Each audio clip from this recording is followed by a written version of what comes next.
Good evening and welcome to Pakistan Today News from our New York studio. I'm Chris Taylor. Iran's President Masoud Pezeshkian has vowed that the country will never surrender as the conflict in the Middle East continues to intensify.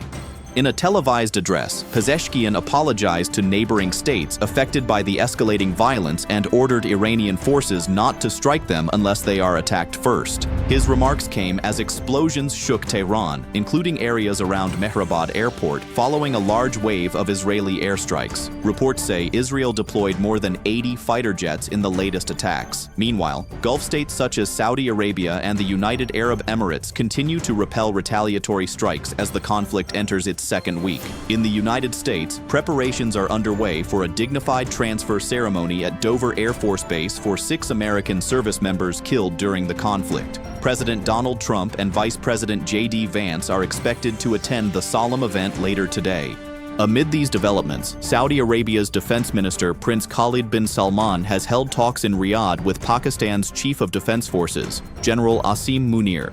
The meeting focused on the growing security challenges in the region and efforts to halt ongoing Iranian attacks targeting the kingdom. Both sides held discussions under their joint strategic defense agreement and emphasized that such actions threaten regional stability. Officials say the talks also highlighted the need for restraint and diplomatic solutions as tensions continue to rise across the Middle East. The meeting comes at a time when Tehran's drone and missile strikes have affected several Gulf states, prompting stronger security cooperation between Riyadh and Islamabad. Let's go now to Islamabad for more on Pakistan's role in the regional situation. Our correspondent, Sarah William, joins us with the latest. Thank you, Chris. Officials in Islamabad say Pakistan is closely coordinating with regional partners as tensions in the Middle East continue to escalate. Diplomatic and military leadership here have emphasized the importance of stability in the Gulf, particularly given Pakistan's economic and security interests in the region. Authorities say Pakistan's engagement with Saudi Arabia is aimed at ensuring collective defense cooperation and discouraging further escalation. Meanwhile, officials stress that dialogue and restraint remain key priorities as the crisis unfolds. Sarah William reporting from Islamabad. Thank you, Sarah. In another development, the Arab League has announced an emergency virtual meeting to address recent Iranian attacks against the territories of member states. Foreign ministers from Kuwait, Saudi Arabia, Qatar, Oman, Jordan, and Egypt are expected to participate. The meeting was requested amid growing tensions following Iranian strikes that came after a major United States and Israeli air campaign launched on February 28th. Arab League Secretary General Ahmed Abul Gheit has condemned the attacks, describing them as violations of international law.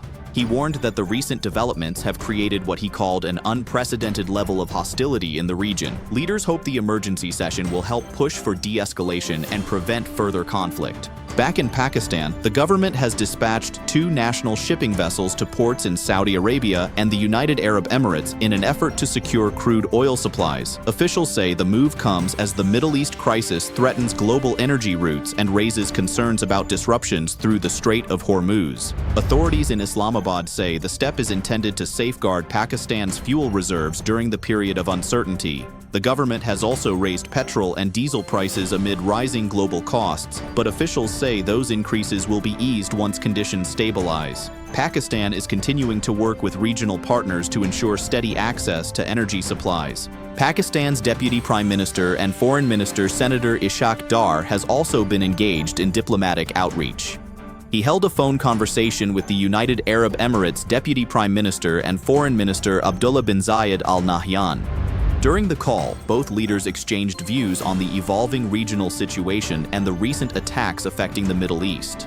Dar conveyed Pakistan's solidarity with the UAE and its people in the wake of the latest strikes. Both sides emphasized the importance of maintaining peace and stability across the region. Meanwhile, Pakistan's military operation known as Operation Ghazab-Lil-Haq continues along the country's northwestern border. The Pakistan Army says it has intensified ground and airstrikes against Afghan Taliban positions in North Waziristan. According to officials, multiple militant posts have been destroyed, forcing fighters to retreat and suffer significant losses as hideouts are demolished.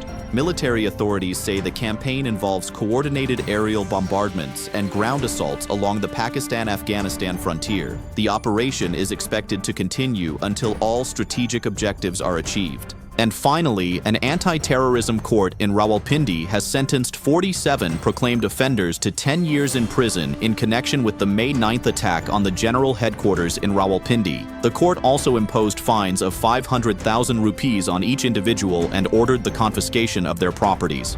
Those convicted include several senior Pakistan Tehreek-e-Insaf figures, among them Omar Ayub, Zartaj Gul, Murad Saeed, and Shibli Faraz.